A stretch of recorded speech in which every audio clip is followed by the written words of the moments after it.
innahum kanu qabla dzalika muhsinin, sesungguhnya mereka di dunia selalu berbuat kebaikan. Ikutin. Tubuh kita itu bisa menjadi alat menjadikan kita berbuat baik. Bagaimana? Kita melihat sesuatu nggak cocok, nggak usah marah. Kita mendengar sesuatu nggak cocok, nggak enak, nggak usah marah. Itu berbuat baik pada telinga dan mata kita. Kita melihat sesuatu, memikirkan, bisa kita pikirin itu jelek, bisa yang kita pikirin baik. Umpamanya kita melihat wanita cantik begini-begini, begitu-begitu, mikir kalau kelamaan lama-lama duduk dekat-dekat, tanya ada nomor WA-nya enggak, kan gitu. Tapi kalau lihat gini, kemudian ingat, istriku baik loh, dia di rumah, pergi aja. Kan bisa otak dipergunakan untuk seperti itu. Nah, itu otak kita pergunakan untuk berbuat baik. Kenapa kamu berbuat baik? Saya takut sama Allah Ta'ala. Nah, di titik itulah dia dinilai oleh malaikat itu baik. Kemudian mulut dia ngomong tuh ya nyantai, tenang, dan istiqomah. Kalimatnya itu selalu baik. Istiqomah, dia belajar istiqomah. Umpamanya di debat, ya dia tenang aja dengerin debatnya. Kalau dia itu berpikir ini saya kasih pengetahuan yang benar, kayaknya di debat. Coba kasih benar di debat, kasih lagi benar, diem aja, nggak usah di komen. Dikira kita bodoh, biarin aja, nggak apa-apa. Yang menilai kita itu bodoh, pinter itu bukan manusia. Manusia itu matanya itu rusak biasanya.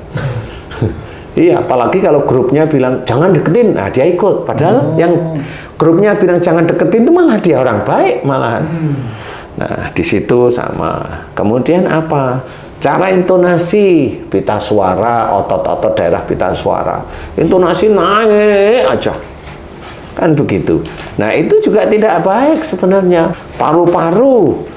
Dengan melihat sesuatu, kita harus tenang. Bukan melihat sesuatu sudah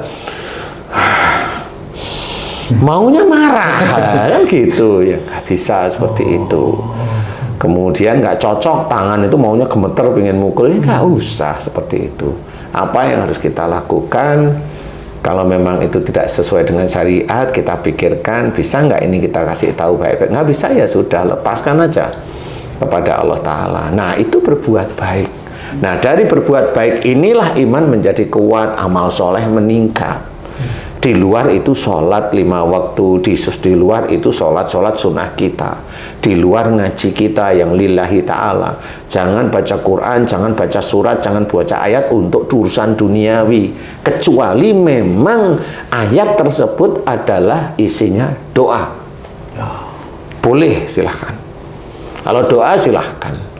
Tapi kalau hanya pengetahuan tauhid, untuk apa? Itu kan tauhid. Biar kaya, loh itu kan pengetahuan untuk tauhid. Umpamanya baca surat Al-A'raf ayat 96, jika penduduk suatu negeri beriman dan bertakwa kepada Allah, maka akan diberikan rizki dari bumi dan langit. Itu kan pengetahuan tauhid.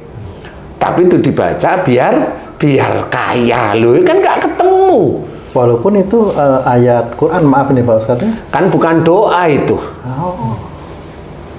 Itu doa bukan itu. Itu kan pengetahuan tauhid sebenarnya. Intinya itu malah apa? Loh, kita itu malah kalau ingin seperti ayat tersebut agar kita itu diberi oleh Allah Ta'ala rezeki dari bumi dan langit, ya iman kita pada Allah Ta'ala kuat dan bertakwa kepada Allah Ta'ala kuat.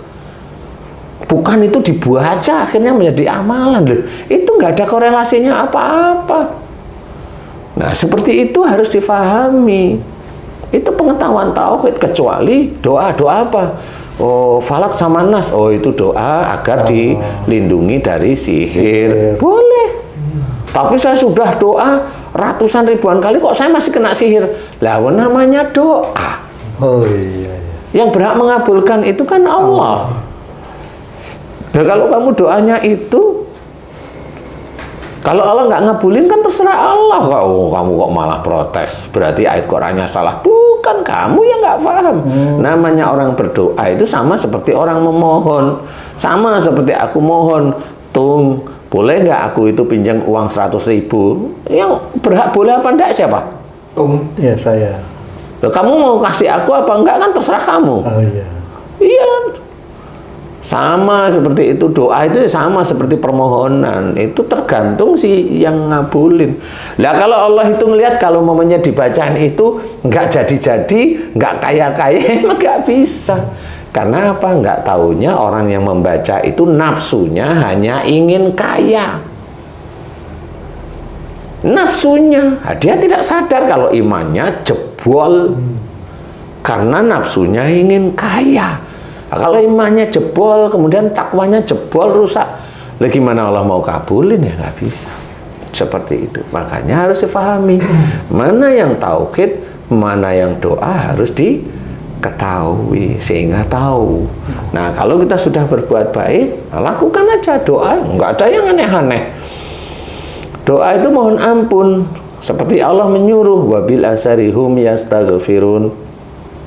Dan di penghujung malam mereka senantiasa memohon ampun. Nah, ini kan tanda dari Allah Ta'ala di penghujung malam, berarti biasanya kita melakukan sholat sunnah tahajud. Allah malah memberi pengetahuan, ilmu ini yang kuat. Wastaghfirun, dan senantiasa memohon ampun. Mbok ya kita itu ngikutin Allah. Mohon ampunlah kalau kita tahajud. Banyak mohon ampun, terus dengan khusyuk. Kalau kurang, bersyukurlah atas nikmat dan karunia Allah yang diberikan sejak dalam kandungan hingga saat ini. Bersyukur. Lawang bersyukur itu hanya cuma dapat kalau pas bulanan. Gajian itu hanya cuma 2 detik, alhamdulillah selesai. Dikiranya itu menyelesaikan rasa syukur semua. Enggak. Kita menghirup napas saja nggak pernah kita syukurin. Mana coba? Nah, disitulah ketahuan orang Islam itu di hadapan Allah Ta'ala itu kuat apa tidak imannya itu. Malaikat itu sudah memberikan laporan pada Allah Ta'ala. Jadi kalau menurut saya, kuatkan imanmu kepada Allah Ta'ala, kerjakan perintah Allah, contohlah Rasul seperti itu. Kalau ibaratnya Allah itu berkata la taktub walakal jannah melalui hadis Nabi, jangan marah bagimu surga, ikutin. Jangan bilang marah kok bisa jadi penyakit. Loh, itu yang ngomong itu mulutnya rusak itu. Kenapa? Karena dia nggak meneliti. Kalau dia itu ngomong marah kok bisa menjadikan penyakit, lawan orang ini atau lawan pendakwah ini urusannya itu langsung dengan Allah. Ya.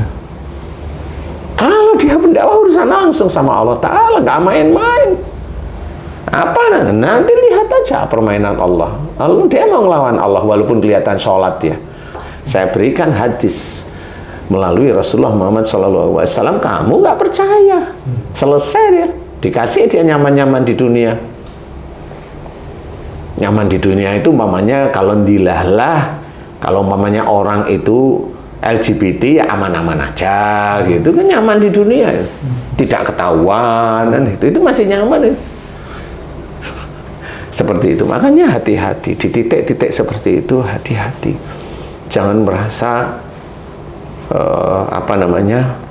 kalau hadis langsung kita selesaikan dengan merasa benar. Oh, nggak boleh. Kita harus tahu benaran. Dan cara berbuat baik harus, sehingga itulah iman kita kuat, kemudian ketakwaan pada Allah Ta'ala itu senantiasa meningkat, amal-amal soleh kita itu dicatat dengan rapi oleh malaikat, sehingga di titik itu suatu ketika, ya Allah mudahkan aku mendapatkan rezeki yang halal dan thayyib, mudahkan segala urusan duniaku dan akhiratku, dan itu harus nyambung. Urusan duniaku mudahkan ya Allah, agar aku bisa mengerjakan akhiratku dengan baik, lebih meningkat. Amin. Itu boleh.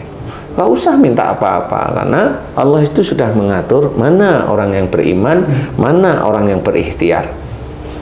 Tahu imannya orang itu seberapa, Allah tahu. Sehingga bisa nggak orang ini dikasih amanah rezeki besar, Allah itu sudah tahu. Kalau rezekinya segitu-gitu, ya imanmu itu sebenarnya kurang lebih sebegitu-begitu aja. Apakah rezeki besar itu menandakan imannya besar? Ya belum tentu juga.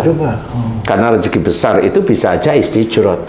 Jadi kita harus benar-benar pahami bahwa jangan lakukan sesuatu yang musyrik, berhubungan dengan mantra-mantra. Air putih itu sudah sangat berhubungan. Kalau berdoa pada Allah Ta'ala itu hanya begini. Dan minta, jangan minta dunia.